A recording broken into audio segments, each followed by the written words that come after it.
Okay, good evening, everyone. I do sincerely apologize about the delay today of filming this episode of PCBC, but we unfortunately got it in just in time before tomorrow's matchups. With that being said, welcome to episode 7 of the PCBC. I am your judge, Noah Sipauer, and we are now going to be heading into session with this episode. We're going to look at a recap from Wednesday night's performance against Mercyhurst. Then we'll look at the games from Wednesday, recap on those games, and then look at tomorrow's matchup. Game approximately now less than 24 hours away from hoping IEP will get a huge win at home tomorrow. With that being said, let's take a look at the matchup from Wednesday night. This was a really good game. I did not expect this game was going to take as long as it did, but it did. In the first half, Mercyhurst led 36-35. Mercyhurst shot in the first half. They shot 16 of 32 from the floor, 50%, 40% from three. It did not take any free throw attempts in the first half. IEP in the first half shot 13 of 24 from the floor, 54.2%, 7 of 12 from 3, 58.3%, and hit both their free throws in the first half. Second half, IEP scored 35 points to Mercyhurst's 34. It went back and forth. IEP had numerous chances in this game, that first and second half, to potentially get out of this game with a win, but unfortunately not the case.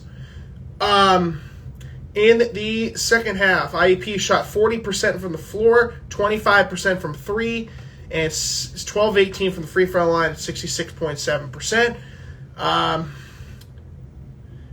Mercyhurst in the second half shot 47.83% from the floor, 25% from three, and 58.98% from the free throw line, shooting 10 of 17 from the free throw line. Mercyhurst led 70-68 in the final 5 seconds. KJ Rhodes hits a successful buzzer beater to tie the game at 70. He ended up scoring 14 points in the 14 points in the first half, hit 4 for 4 from 3. We'll get to his point totals here in a moment. And then this game actually went into double overtime. We'll go with the first overtime. It was tied at 9. IEP shot 50% from the floor, 60% from 3, 0 free throw attempts. Mercyhurst, 33% from the floor, 0 for 1 from 3, 5 of 6 from the free throw line in the first overtime. Second overtime, Mercyhurst ended up winning this game. They outscored IEP 14-6 in the second overtime. 50% from the floor, 50% from 3, and hit all 6 of their free throws. IEP shot 25% from the floor, 33.3% from 3, did not take any free throw attempts. Overall, Mercyhurst shot 32-67 from the floor, 47.8%, 8 of 23 from 3, 34.8%, and 21 of 29 from the free throw line. IEP shot 28 of 63, 44.4%, 42.9% from 3, hit 15 out of 35 from three-point range, and only hit 14 of 20 from the free throw line. Mercyhurst, Jeff Planutis, and I said this, and they failed to accomplish their goals of trying to shut down Jeff Planutis. I said it from the start, and they failed to do it. He scored 35 points and hit 15 rebounds with 3 assists and 2 steals in 49 minutes. Shot 13 of 23 from the floor, only 2 of 7 from three-point range. Sean Fullerton hit 19 points, 2 rebounds, 1 assist, hit 7 of 11 from the floor. Aiden, I get so many fouls. Reichert had 3 fouls in this game. Shot 5 of 11 from the floor, 8 of 9 from the free throw line. Had 18 points, 8 rebounds, and 3 assists. And Luke Triggs off the bench in 28 minutes had 12 points, 6 rebounds, and 0 assists. They out-rebounded IEP 37-34. IEP had 15 turnovers, Mercyhurst only having 11. Garvin Clark was the number one scorer again for IUP. He and Ethan Porterfield played all 50 minutes of this game. Garvin Clark shot 8 of 21 from the floor, 2 of 6 from three-point range. And here's why I called him this, because Mercyhurst incorrectly pronounced his name Gavin Clark the entire game. And this is where Gavin Clark comes into play. Shot 6 of 11 from the free throw line. It felt like he had crucial chances and had missed shots that unfortunately did not help IUP get this huge win that they needed. He did score 24 points, hit 6 rebounds, and 8 assists with 1 steal. Ethan Porterfield is closing in now on the top 3 all-time in scoring. He became the 4th player in program history to hit 1,700 career points. He had another massive game, and this is where I unfortunately just wanted to say that I think they owe Ethan an apology for his career in the senior season. I mean, this game just proved that he just is a huge reason why IUP has been so successful in the last 4 years that he's been there. 22 points, 16 rebounds, 7 of 17 from the floor, 2 of 6 from 3, hit all 6 of his free throws. He's now 2 rebounds from being top 5 all-time in rebounds. He's 11 points all-time from being 3rd all-time in scoring. And it feels like this is the year that IUP is not going to make the Atlantic Region Tournament, which is unfortunate because they've been so good in these last 4 years. And feeling like that they're going to waste this chance to get Ethan a potential chance of winning another PSAC and finishing his career with perfect 4 for 4 in the PSAC tournament. But you never know. We'll see what happens. Bryce Radford played 47 minutes for IUP, 6 of 14 from 3. He had a really good game again. 18 points, 1 rebound, and 1 assist. KJ Rhodes had 18 points in 34 minutes. KJ Rhodes, man, went off in the first half. Hit all 4 of his 3-point attempts. Only missed 1 field goal the entire game. Hit 6 of 7 from the floor. He had 18 points, 4 rebounds, and 1 assist. Jalen Stewart, in 27 minutes, only took 1 field goal attempt. Missed it. 0 rebounds, 2 assists, 0 points, 1 steal. Fern hit a 3-pointer late in the first half. That was his only field goal attempt made of the game. He had 3 rebounds and 2 assists. And Josh Pedno had 0 points, 4 rebounds, and took 0 field goal attempts in 17 minutes. Jordan Lambert, playing 2 minutes late in the game, had 1 foul, and that was pretty much it. Mercyhurst prevails with a 2nd straight win against IUP at the MAC, at the Owen McCormick Court, dropping Lombardi's all-time record at the MAC to 7-9 all-time. And with Mercyhurst's win over IUP, Mercyhurst Lakers head coach Mendel earned his 500th career win. Congrats to him. Mercyhurst improves back to 500 at 12-12 with an 8-8 record in conference play. IUP now drops to 14-7 with an 11-4 record in conference play. Just a very disappointing performance, and hopefully IUP will be able to bounce back as soon as they can, because, like I put in my preview for tomorrow, for my Twitter post and for my Instagram post tomorrow morning, every game is a must-win, man. Every game is a must-win. From here on out, for them to make the Atlantic Region Tournament, they have to make the semifinals at the minimum to potentially have a shot. Because right now, they're out. There's no way they get in.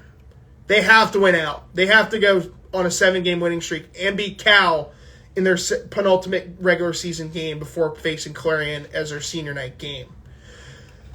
Anyways, with that being said, we look at the other games from Wednesday. Center 6-2 performance. Games I got correct. Lock Haven beating Kutztown by 16. Westchester beating Shepherd by 4 in overtime. Millersville beating Shippensburg by 23.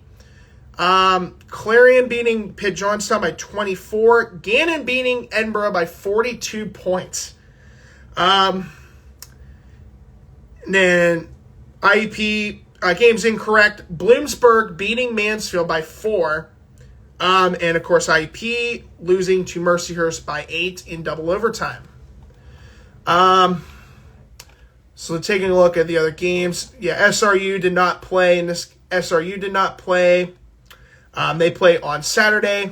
They had a bye week. So yeah, overall, another 6-2 performance. Have not gone under 500 since the game against Gannon, which was roughly about a month ago. So overall, not a bad day. Could have been better, could have been worse. But moving on to tomorrow's matchups. All games on tomorrow's schedule at 3 p.m. We start off with Clarion at Seton Hill. Clarion 7-15 overall, 5-11 in conference play, traveling to Seton Hill, who's 12-10 and 7-9 in conference play.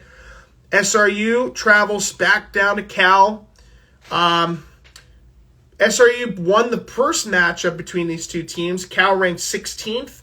19-3 overall in the season, 13-3 in conference play. SRU 11-10, 9-6 in conference play. Edinburgh traveling to Pitt Johnstown. The Fighting Scots 6-16 with a 5-11 in record in conference play. Pitt Johnstown 5-17 with a 3-13 record in conference play. Westchester travels to East Stroudsburg. Westchester 14-8 with a record of 11-5 in conference play. East Stroudsburg ranked 11th overall in the country, 19-2 overall with a 13-2 record in conference play. They're the only other team that did not play on Wednesday as well. Millersville travels to Bloomsburg. Millersville 17-4 overall, 12-3 in conference play. Bloomsburg 5-17 with a 3-13 record in conference play. Shepherd traveling to Mansfield, all the way up north, heading up 15. Shepherd 9-12 on the season, 6-10 in conference play. Mansfield 6-15 on the season with a 4-12 record in conference play. Kutztown at Shippensburg. Kutztown 3-19 on the season, 2-14 overall in the PSAC. Traveling to Shippensburg, who's 7-15 with a 3-13 record in conference play. And then the big matchup tomorrow is 8th ranked Gannon traveling down to the Kovalchik Convention and Athletic Complex. Gannon ranked 8th in the country, 20-2, most likely the number 1 seed in the Atlantic region right now, and probably one of the big favorites along with East Stroudsburg and Cal, as I've said all for the last month or so, for the PSAC Conference Championship. IUP 14-7, trying to improve off its win of its double overtime loss to Mercyhurst 11-4 in conference play. Standings wise, as you may have just heard, East Stroudsburg in first place, Lockhaven, Millersville. Westchester is, congratulations to Westchester. They earned their bid to the PSAC tournament with a win and Mansfield loss. With Edinburgh losing to Gannon, Cal officially earns its bid into the PSAC tournament. No surprise there. IUP can get into the playoffs if they beat Gannon tomorrow, which is easier said than done. IUP, can make it into the tournament. They need this win bad. Because if they lose and SRU wins, it's a 1-game lead between 3rd and 4th place. The league was 3 games about 2 weeks ago. So, anyways, moving on. Westchester 4th, Shepherd 5th, Mansfield 6th, still holding on, but with a 4-12 record in conference play. Shippensburg 7th, Bloomsburg 8th, Kutztown still dead last. Gannon number 1 in the PSAC West, Cal number 2, IEP at 3, Slippery Rock 4, Mercyhurst 5, Seton Hill 6, Clarion still in 7th, despite their win against Pitt Johnstown. Edinburgh now 8th. And Pitt Johnstown basically in the basement of the PSAC West at 5-17 with 3-13 record in conference play. And they have the biggest losing streak at 10 games. Who would have thought that was coming when I knew that this team was going to be bad? Yeah, they still have yet to win a game since their best player, in my opinion, Andrew Shaw, transferred. Yeah, he still has not confirmed where he will be going yet. Keep you posted, though. I will keep you posted. Playoff-wise, East Stroudsburg, Lock Haven are in the top 2 seeds right now. Excuse me. Millersville hosting Mansfield, Westchester versus Shepherd, still has not changed. Gannon, Cal, top 2 seeds, no changes there. IEP still 3, hosting Seton Hill, who they'll see in 12 days from now. And then SRU would host Mercyhurst. So 2 crucial games in the PSAC West right there, if we have those as the opening round matchups. And we're fast approaching, man. We're, 4 weeks away now? Let's see. 1, 2, 3, 4. Yeah, 20. Guess I can't count. 7. Oh, no, I'm sorry. We're 3 weeks away. So we're 24 days away from the opening round of the PSAC Conference Tournament beginning. Hard to believe we're almost there, man. 6 games left. Hopefully we can finish. 7 games left. But still, hopefully we can get seven wins in a row. That would be really nice. Looking at our previews for tomorrow. We already got that out of the way. Preview for tomorrow's matchup between IUP and Gannon. Like I said, Gannon ranked 8th overall in the country. 20-2 on the season. On Faith Day. Or Faith Night. 14-2, they're first in the PSAC West, coming off a 42-point win against Edinburgh, 124-82, to be specific. IEP still third, coming off their 8-point double overtime loss to Mercyhurst, 14-7, 11-4 in conference play. 55th meeting all time between these 2 programs. 0-1 this season. Gannon beating IEP by 26 on January 13th. Let's take a look at stats. Gannon leads all D1 and D2 programs, so they're basically top of the entire country. 106 points per game. Yeah, I mean, they have advantage. They're one of only 3 teams in D2 to have score over 100 points a game. Those being Gannon, Nova Southeastern, not surprising, 103 points a game, and West Liberty, again, not surprising. They all play similar style type of game. All of 7's IEP's losses have come against teams over 500. Combined, when they have opponents that have bested IEP this season entering the weekend, with an overall record of 118-30. Porterfield and Garvin Clark played all 50 minutes. Porterfield is 4th all-time in scoring at 1,705. He is 11 away from passing Robert Masinko for 3rd all-time in points, and he is 1 assist from tying 2 assists from passing Robert Masinko for 5th all-time in rebounds. KJ Rhodes hit his career best 18 points. Lombardi is 23-12 all-time against Gannon. He has won 9 straight against Gannon in Indiana since 2016. The last time Gannon won in Indiana was in February of 2014. Gannon comes in with the second under first-year head coach Jordan Fee.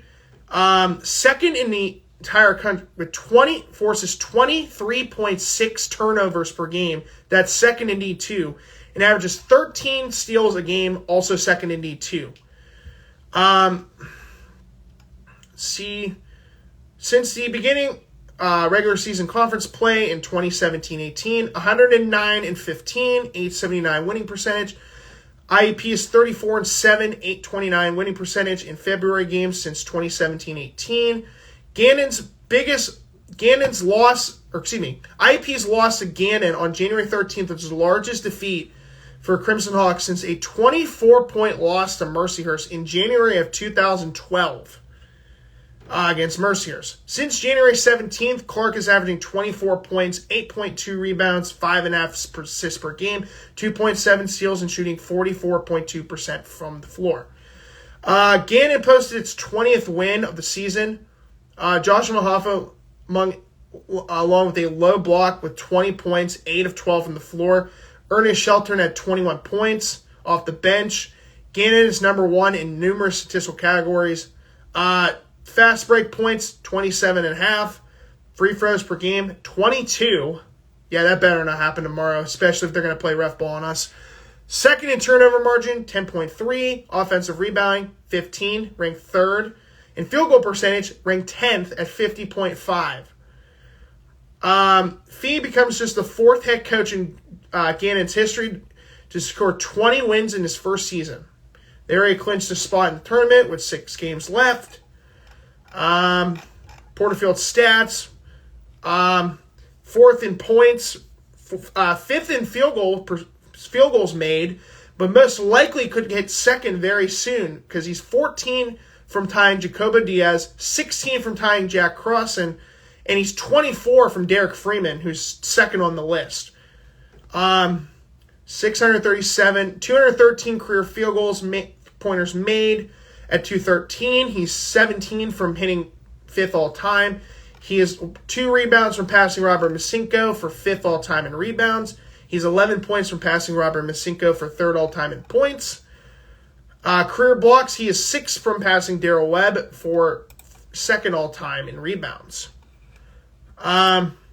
Looking at the 7 key elements of Noah's fundamentals of basketball, it's not looking good, folks. It's not looking good.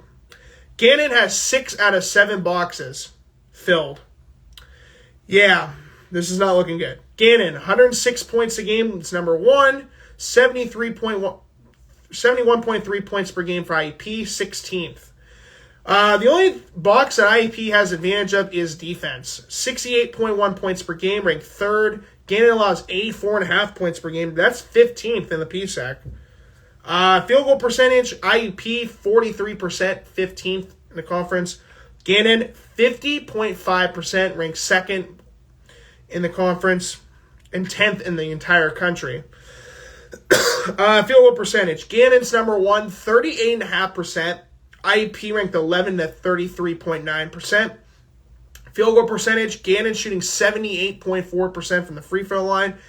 IEP ranked 18th at 65.2.